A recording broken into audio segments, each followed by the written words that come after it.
மீண்டும் ஆட்டத்தை தொடங்கிய செந்தூர் கடல். உள்ளே வெளியே விளையாண்டு கொண்டிருந்த கடல் அன்னை மீண்டும் காட்டிய விளையாட்டு.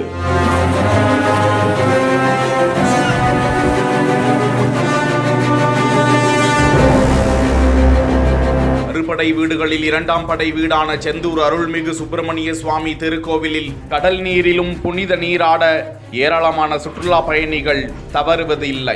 அண்மை மாதங்களாகவே அவ்வப்போது கடல் நீரானது அடிக்கடி பல அடி தூரம் உள்வாங்கி விளையாட்டு காட்டி வந்தது. கடல் அரிப்பும் ஏற்பட்டு பக்தர்கள் அச்சத்தில் மூழ்கியிருந்தனர். ஏராளமான கல்வெட்டுகளும் சாமி சிலைகளும் சிலை சிற்பங்களும் வெளியே கொண்டு வரப்பட்டன. பல சிலைகளும் அதிகாரிகளால் கைப்பற்றப்பட்டு ஆய்வுகளும் நடந்து வருகிறது. செந்தூர் கடற்பகுதியானது அமாவாசை பௌர்ணமி நாட்களில் உள்வாங்குவதும் வெளியேறுவதும் நடந்து வரும் நிலையில் தற்போது கடல் நீரானது சுமார் 50 அடி தூரம் உள்வாங்கி பாசி படர்ந்த பாறைகள் முழுமையாக வெளியே தெரிகின்றன. ஆனாலும் கோவிலுக்கு வரும் பக்தர்கள் கடலில் எவ்வித அச்சமும் இன்றி அந்த பாசிகளின் மீது நடந்து சென்று குளித்து வரக்கூடிய காட்சி வெளியாகியிருக்கிறது. காவல்துறையினரும் அவ்வப்போது கண்காணிப்பில் ஈடுபட்டு பக்தர்களை எச்சரித்து வருகிறார்கள்.